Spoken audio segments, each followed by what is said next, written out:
Hello and welcome to the Brightworks. Today we're gonna do a video that's a little bit different. Slight change of content. Not necessarily a cast, but I did notice that there was some interest in the learning curve incarnate video that I released a while back. And I was wondering if maybe people were interested in more videos that kind of looked into the early game and sort of the tips, tricks, and other kind of introductory things that you can learn to make the bar experience a little nicer before you jump into those big daunting 8 versus 8 games. So today I wanted to kind of start from the very beginning, kind of the very ground level, and just go through what Beyond All Reason is, kind of the decisions that you make before starting a game, when a game starts, and after the game is started and you're actually playing. So let's start from the beginning, I suppose. Even further back than this. This is Beyond All Reason. You've downloaded the game and you've opened it up for the first time. This isn't a tutorial for that, but I'm sure those are out there. It's very simple. You just go to their website and you can download it. If you would like to play multiplayer, you have to make an account. You sign up for their account and then you can access their list of servers. So you multiplayer and co-op, and then battle list, and then you can see this list of all the different servers. And you can see it's quite large. This, about 2 months ago, this was like 2 or 3 servers that were filled with people. Now there's actively multiple battles going on constantly, and that's thanks in a lot of part to the growing popularity of this game from a lot of the popular content creators. But that's not what we're going to look at today. This is where you go after you've watched this video, after you've learned all this stuff. So anyway, getting into this, this is the single player mode. There's loads of scenarios you can play. Sort of like a campaign, but not really. Not like a story per se, but just a way to kind of get some experience playing against bots. But what we're going to go for today is skirmish. And skirmish just lets you kind of establish scenarios and, well, not scenarios, shouldn't use that word. It lets you set up a game for you to play, kind of a single player game. We're gonna click on this change map button, and you can kind of see all the list of maps. A lot of these you won't have downloaded at first, but they'll still show up here. And then the first time you click on them, they will be downloaded, and then you can use them. We are going to use, let's see, we'll go to River Run. This is a pretty popular 8 versus 8 map. Now you have some controls here. These are the AI that you can inject to the other teams. What I'm going to do is by right clicking, you can pull up the action menu for whatever AI, and I'm going to kick all the AI on my team because I don't want them fighting, and I'm actually going to kick all the AI on the other team as well. And then I'm going to click this Add AI button. And you're presented with this list of different AIs. The Raptor Defense and Scavenger Defense, these are 2 game modes where you just add one of this AI. And essentially, up to 8 players on your team can play against this one AI. And Scavengers, it's similar units to Cortex and Armada, which I'll get into in a second.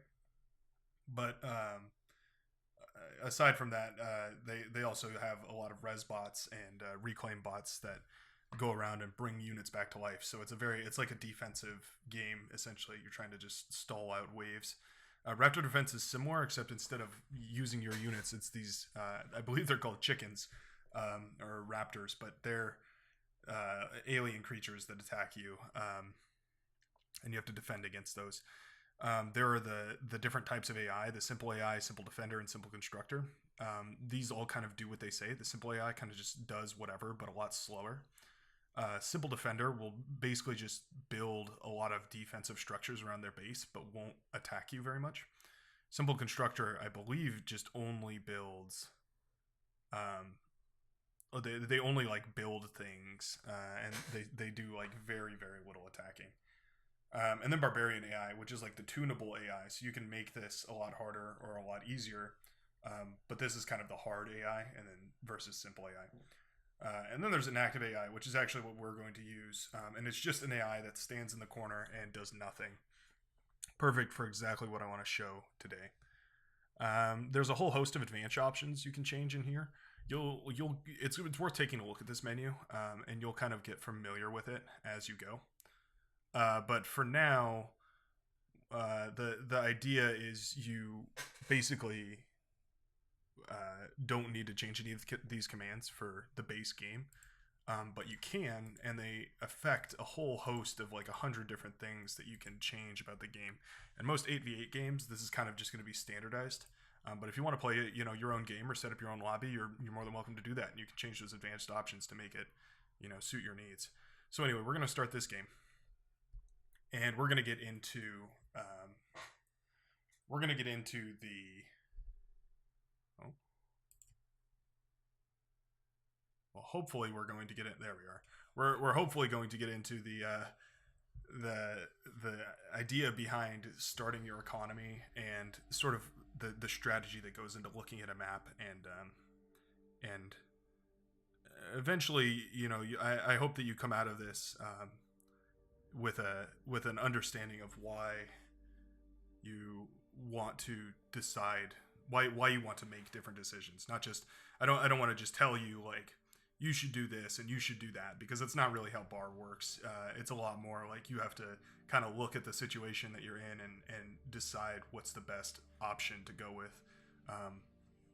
Games like StarCraft 2 are definitely more about build orders. You have to rigidly build everything in the exact same way every time. Otherwise, you are at a disadvantage. Beyond All Reason is like that for about the first minute. And I'll explain what that means. This is River Run. You can see the whole map is broken up by these little rivers, and that's one of the things that I wanted to showcase. So this is the early game. This is the pre-game. When you're on, yep. So the nice lady will tell you to choose a starting location. I'm against an AI, so I'm going to take as long as I want here. But in a regular game, you you don't want to stall this really. Your teammates will get upset at you.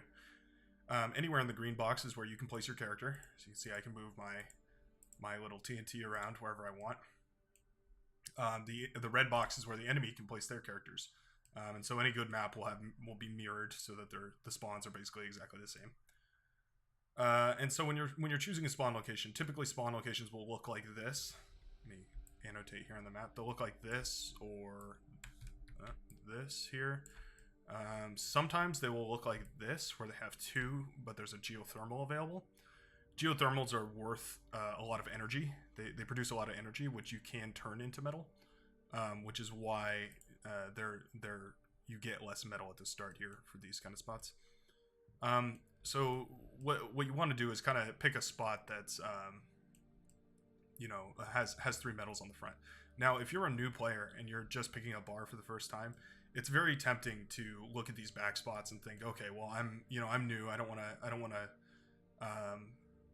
be a burden to my team. I just want to play and do as best I can.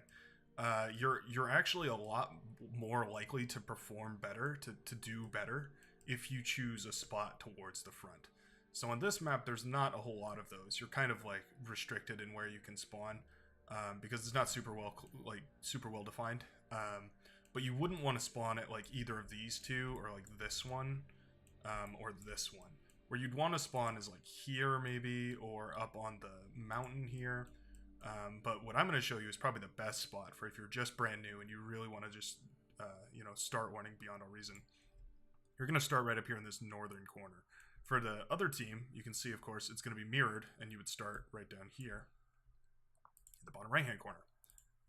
You can change the orientation of your map with Shift O, I believe. Control Shift O. There it is. Looks a little bit bizarre, but you can see that the map is perfectly mirrored. So now instead of being in the top left, we are now in the bottom right. Sometimes I will put myself on the bottom here, just because it's kind of the orientation that I like. But for this purpose, we'll just keep it as is. Now, when you're in this pre-deployment phase, you can also choose your faction. So these are both worth learning: Cortex versus Armada. There's no clear-cut answer to distinguish like this one does this and that one does that.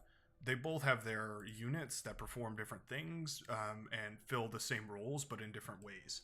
So I know that's a lot of words that kind of mean things, but don't really have anything behind them.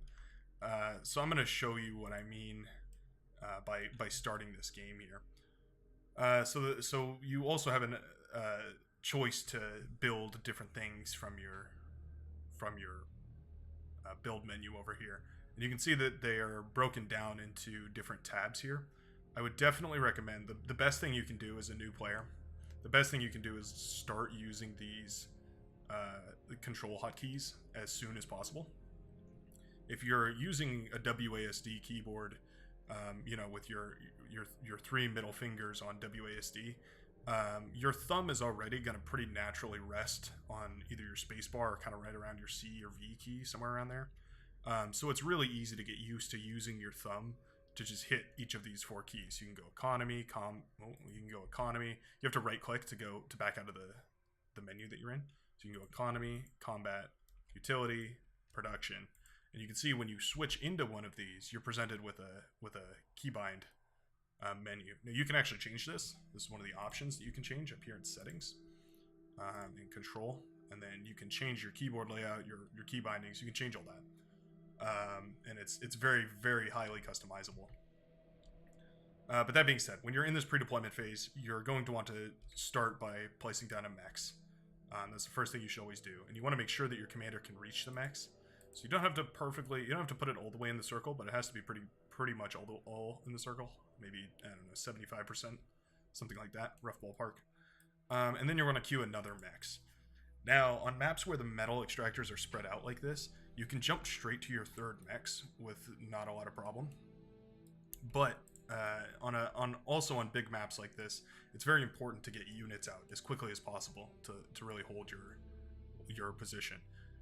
So there's a few key stepping stones you want to memorize, and one of them is when you're building a bot lab. Which again, if you're new and you're just starting out, you probably want to learn bots before you start learning the other different factory types, because bots are very easy. They're forgiving, and you can build them a lot quicker. So what I like to do, my starting setup is to place one mechs down and then go for another mechs, and then I will go for wind or solar until I have about 50 to 60, and that can vary depending on the map, and you're just gonna have to pay attention when I start this here, and I'll explain what I mean when I say that. Now, if you're playing on the front lines, your job essentially is to let the people behind you have a more relaxed time. They can produce less units so that they can produce more economy. In turn, they should be giving you constructors and whatnot to upgrade your economy when they finally reach that step. So it's important to communicate back and forth with the person, at least directly in front of you, if not with the whole back line. See who's going to go air, who's going to go, who's going to tech, which means basically just rushing for upgraded units rather than building units.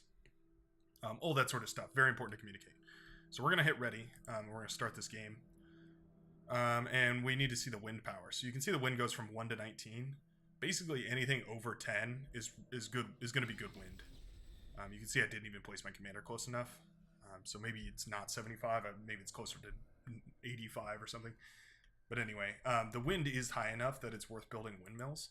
So I'm gonna place the windmill, and I'm gonna hold shift and then left click and drag, and I'm gonna build 3 windmills. Because the wind can drop to 1 on this map, you have to watch this and make sure that it doesn't drop really low when you're starting. Otherwise, you're going to run out of power. And you can see it's already dropping down, which is sort of scaring me. But we're going to go for a bot lab. It's going to be the next thing up.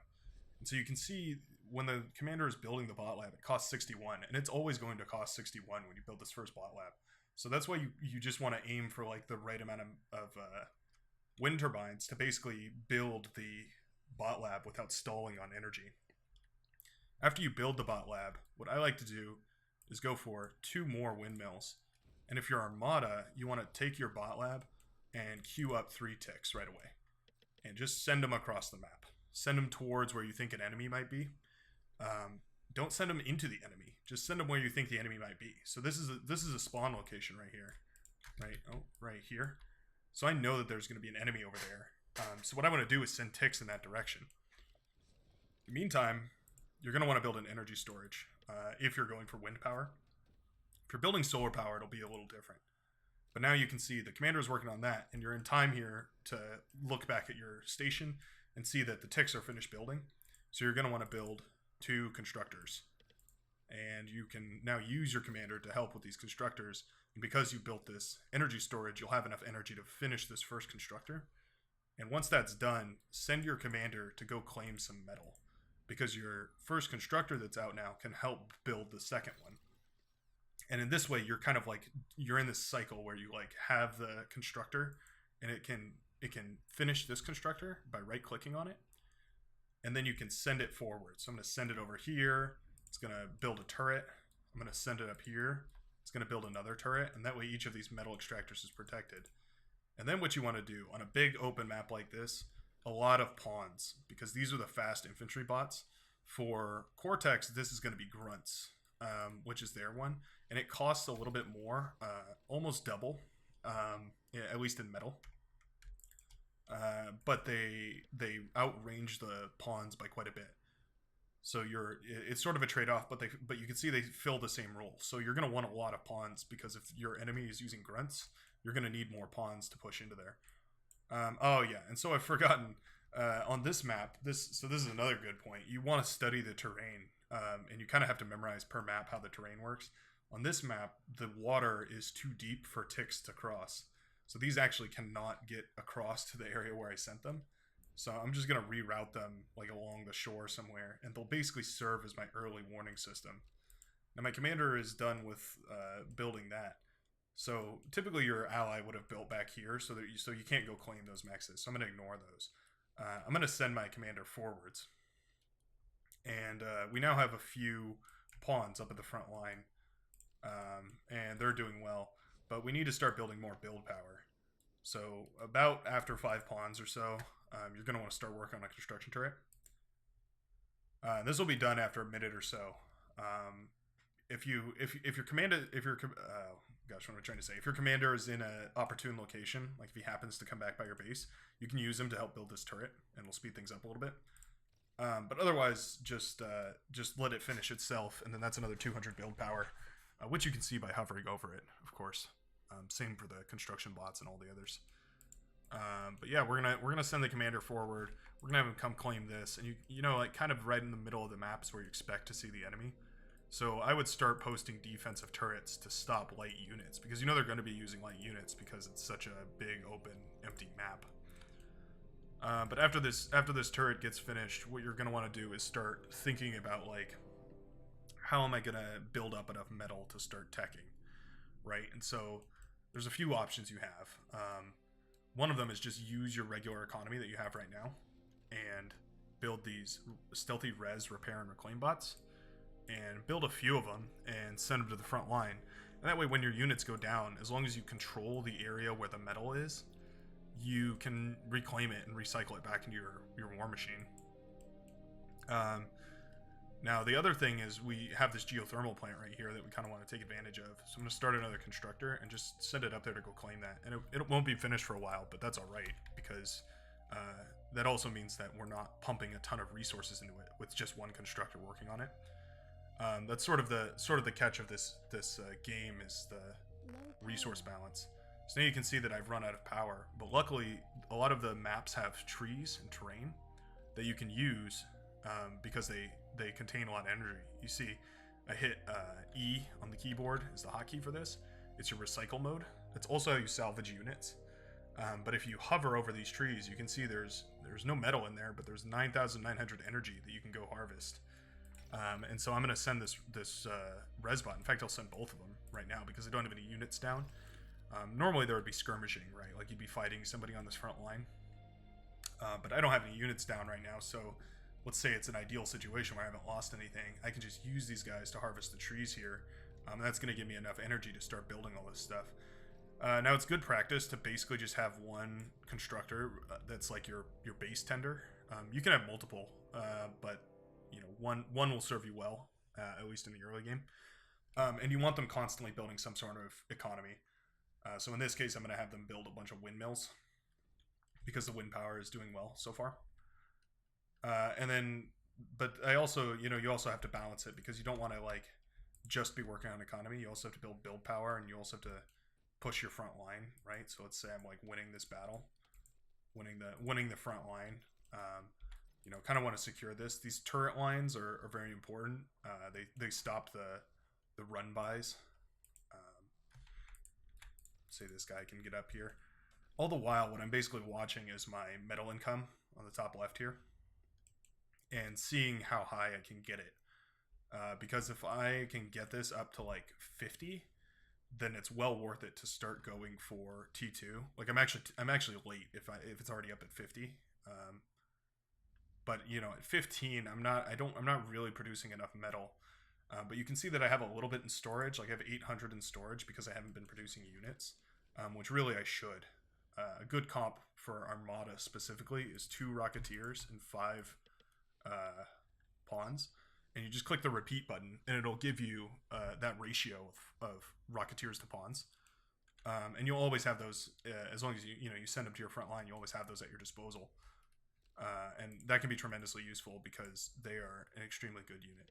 Now, on maps like this with a lot of wind, it's good to build these energy converters. The T1 energy converters are kind of controversial. I happen to like them a lot. I think they can be valuable. You can see this still isn't even done yet, but this will be almost doubling our power output because this produces 300 energy. You can see that we're at 345, so we'll have a ton of energy once that finishes in a minute or so. It'll also be enough energy to run a couple of these energy converters rather. And we'll just say by now most of these grunts would probably be dead, so we can we'll just send those to the front line, sort of symbolically. But say we're like sort of winning the fight and we're pushing the line forward. You wanna kind of keep building these defensive turret lines, just to make sure that light units don't just run around you and go kill your economy. You can see these guys finished harvesting those trees, so we'll tell them to eat up all that as well. And we'll just keep building economy. So this is kind of the flow that you want to get into, is like check your base, check your front line, check your base, check your front line. You kind of go back and forth, however you like. I'm using the middle mouse wheel to click and drag here. You can also scroll to zoom out. Move your mouse to where you want to zoom in, and then zoom in. That's another way to do it. I use typically both of those in conjunction. But now you can see our energy just shot up 300 because this bot finished up this geothermal plant. So now we really have enough power to kind of start fueling this whole operation.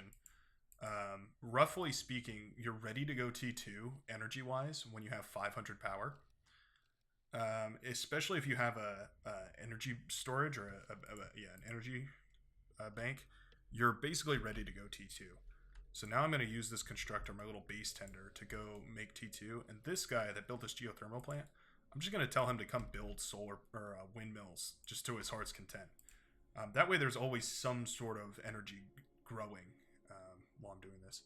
So now, I've got all my units here and they're doing well, but I like realistically these would be up at the front line and they'd be skirmishing, and you'd be constantly trying to buck them around and make sure that you're killing enemy units. You'd also have your scavengers up here picking off the wrecks and whatnot.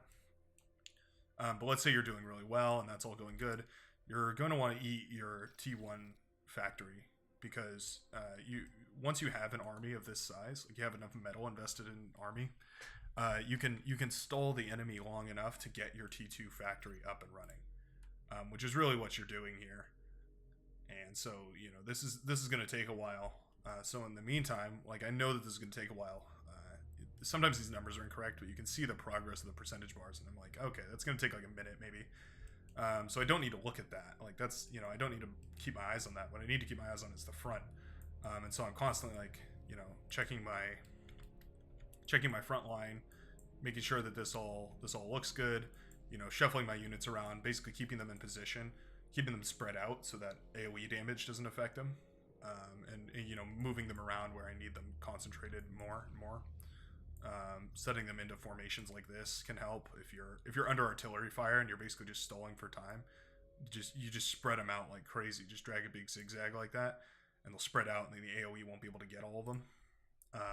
or at least it'll have to attack 100 times for each a total to kill all these units, as opposed to just getting them in a big cluster. So that's really important unit positioning. Commander probably should start heading back. Once you head into T2, you kind of don't want your commander on the front lines anymore. I noticed that my T2 is done. I don't need to check it because on the bottom here you can see it's available. But also I noticed my metals start to climb again. First thing you want to do, if you have time, if your units are still holding, you're not on an immediate retreat, is build a T2 constructor. And the first thing this guy does every time is build your advanced metal extractors. Every single time, that's always what you want to do, because these are the most efficient way to start producing a lot more metal. Just across the board, they're the most efficient. And what I like to do if I'm Armada is right-click on this guy and click the Butler twice.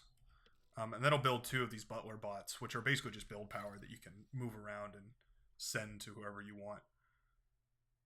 And that's a great way to basically attach a bunch of build power to this guy. And so this first bot, I will usually just make my metal extractor upgrader, and he will just go to every metal extractor that I currently have and upgrade it. Now, Armada, you have to decide on a few units. If you're pushing a front line that's a lot of static defenses, light laser turrets and that sort of thing, you're probably looking at the Hound. It's a mortar/skirmish bot that shoots a big AoE attack. And I'll build one here just to show it off. If you're facing someone who's just spamming a lot of T1 units, the welder is probably what you're looking for. This is a assault bot. It has a pretty good amount of health, and it has a attack that can sort of chain lightning to other units. So it'll, if there's a bunch of units in a big cluster, it'll attack multiple of them with one shot. And that's very, very useful against very early T1 units. But also T2 Fiends, which are the Pyro units from the Cortex faction. This is your best bet to hold off a big wave of those. So sometimes, if I'm unsure of kind of what direction the fight is happening, I'll just queue both of them and put it on repeat and send them to the front lines. Because you can always use both. You don't have to specialize. You don't have to choose, which one. But you can always use a mixture of both, in conjunction with each other. And they're arguably more powerful. A lot of the times the units are more powerful in a group like that than they are in a just having a spam of, a bunch of these units. And that's, something to keep in mind. Now the Hound, it fires this sort of lobbed AoE projectile. But you can also click this button here to turn it into a Gauss cannon, which just fires a little bit faster, and the projectile also travels a bit faster. You can experiment with that and figure out, what of that you kind of like, which mode is kind of useful when. Typically, I use the artillery mode for sieging, and the Gauss mode for if I'm engaging with light and fast units. And the welder shoots this kind of bolt of lightning. You can see, just it's kind of a cool arc of lightning, but it will attack. You can see those jets of lightning shooting off in every direction. Those will attack enemies nearby as well. So that's why this is kind of a good AoE thing. But the number one thing is you just want to make sure that you're stalling on metal and not on energy. Because that means you're using all the metal that you currently have, and that's good. That means you're keeping up with your economy. Now, this is sort of approaching the end of the early game, and so there's a lot of decisions that you're moving away from here that you kind of have to start thinking and zooming out at the map and kind of looking okay, what flanks are falling, what areas of the map are in danger. Do I need to help a teammate? Am I clear to keep pushing? Yada yada yada. And when you do that, you'll kind of get used to what the transitions are and what you can go for. So you can salvage your T2 lab and go into 2 T1s, and you can go for aircraft and vehicles, or bots and aircraft, or bots and vehicles, or something. You can kind of combo 2 T1s or go T2. It's kind of how I think about it anyway. But either way, you're starting to build up this massive units on the front line. These T2 units that are much more damage efficient, but you're also building up a T2 economy. Once you're up to 40 to 50 metal, that's where I would stop producing these units, turn repeat off, and I produce another T2. Let's have U2 stop firing. Produce another T2 constructor. And what I would say to do is go somewhere in your base and plop down one of these advanced energy converters. And just one of these is a lot more efficient at doing the same job as these tier 1 energy converters. You can do the math on it, and it is more efficient, I promise you. But basically, it's just going to convert the energy, slightly more efficiently. But it's also just one thing that does it. And then once you do that, you can start thinking about building a fusion reactor. We are out of the early game, by the way. This is moving into late game, and so this advice is getting more and more specific to a certain scenario than generalized for a game.